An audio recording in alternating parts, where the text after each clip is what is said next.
Children of God, mga anak sa Diyos. Si Mahatma Gandhi, dili Katoliko, o wala pod siya nabunyagan isip Kristiyanos. Apan, dako kayo ang iyang pagdaig sa mga pulong ni Jesus. Ilabi na sa Sermon on the Mount nga makita sa Mateo Kapitulo 5 hangtod 7. Sa dihang nagtuon si Mahatma Gandhi sa balaang kasulatan, lahom ang iyang pangtanaw sa pagtulunan ni Jesus bahin sa paghigugma sa kaaway, love of enemies, ug dili pagbalo sa dautan, pinaagi sa dautan. Kini nga mga pulong nahimong inspirasyon ni Mahatma Gandhi sa iyang prinsipyo nga non-violence.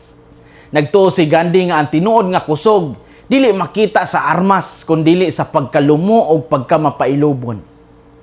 Bisan pa wala siya nahimo nga Christian, kanunay niyang gipadayag nga ang iyang kinabuhi naghatag yun og pagdayeg sa mga pulong ni Jesus. Ug usa sa mga iladong pahayag nga gilangkit niya maog yun ang Sermon on the Mount nga ingon niya nakadasig pag-ayo sa iyang kasing-kasing. Ang iyang pamaagi sa malinawon nga pakigbisog nakadasig sa daghang leader usab sa kalibutan. Kini nagpamatuod nga ang pulong ni Jesus adunay gahom sa paglihok sa kasing-kasing bisan sa mga tao nga dili sakop sa simbahan.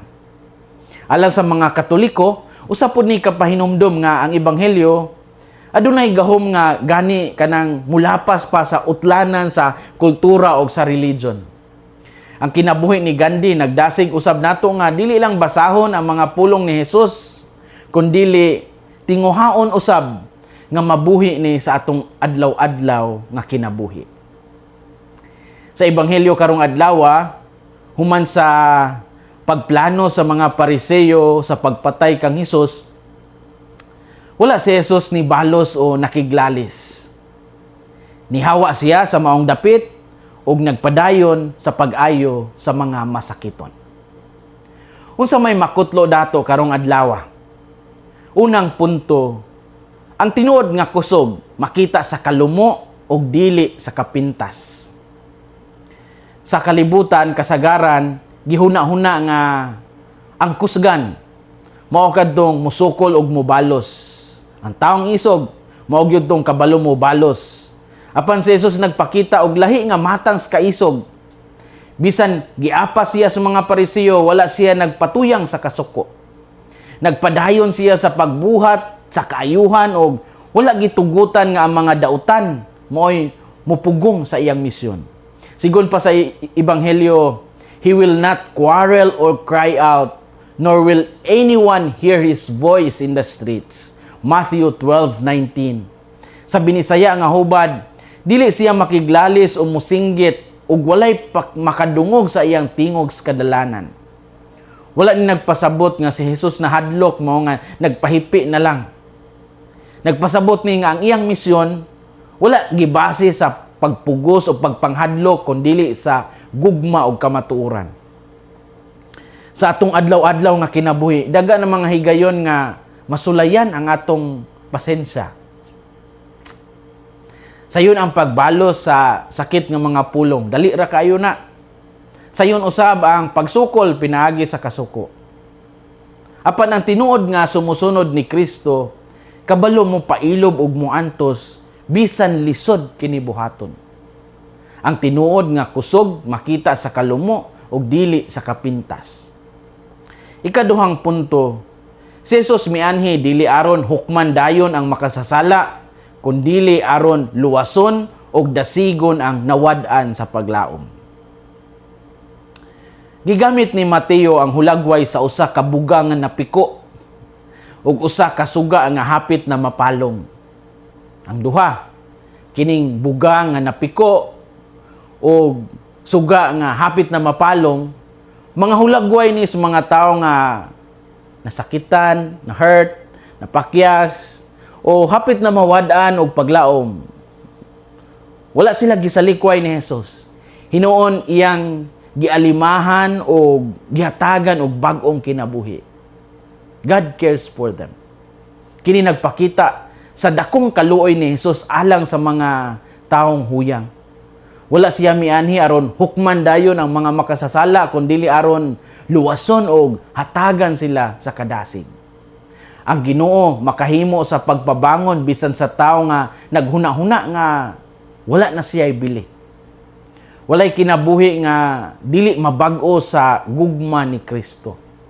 Kung adunay mga tao nga kanang maingon ta nahigot na sa sala, ayaw dayon sila hukmi. Kung adunay naglisod sa ilang pamilya o panglawas, ayaw sila biyae. Sunduga si Jesus nga nagpaligon sa mga mahuyang o naghatag og bag-ong paglaom. Ang kalumo og kaluoy mahimong mas makausab sa tao kaysa sakit og dili makatabang nga mga pulong. Si Jesus mianhi dili aron hukman dayon ang makasasala kundi aron luwason og dasigon ang nawad-an sa paglaom. Story time. Usa sa mga nindot kaayo nga devotion sa simbahan mao ang devotion sa The Holy Face of Jesus. Ang devotion sa Holy Face of Jesus mitubo ilabi na sa napulog siyam nga siglo pinaagi sa pagdasig kang Marie of St. Peter ug sa ulahi gipalambo sad ni St. Therese of the Child Jesus nga nagdugang pa jud sa iyang ngalan og of the Child Jesus and the Holy Face. Ang debosyon na sentro sa naong ni Jesus nga nasamdan panahon sa iyang pag-antos. Kining naong wala nagpakita og pagdumot bisan pa sa daghang pagsakit nga iyang giantos. Hinuon nagpabilin kini nga malumo ug puno sa gugma. Ang pagtan-aw sa Holy Face nagdapit kanato sa pagpahinumdom nga ang Dios nakabalo sa atong mga kasakit.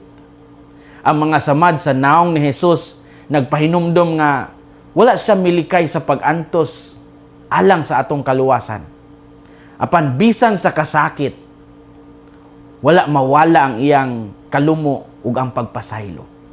Mao nga ang devotion sa Holy Face of Jesus dili lamang pagpamalandong sa kasakit kundi sa gugma nga midaog ibabaw sa kapintas. Sa matag pagtan-aw nato sa naong ni Jesus, madasig unta kita sa pagpili sa pagpasaylo imbis sa kasuko ug sa pagdumot. Ang naong nga gisamaran sa kalibutan nahimong naong nga naghatag og kalinaw sa tanang musalig kaniya.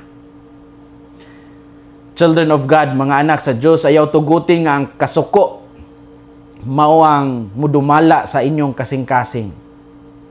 Pilia kanunay ang pagpasaylo bisan pa nabati nato nga ay sakit ta nga nasinati. Ayaw baliki og dautan ang nagbuhat og dautan kaninyo. Ang tinuod nga kusog makita sa gugma nga mapasayloon o mapailubon.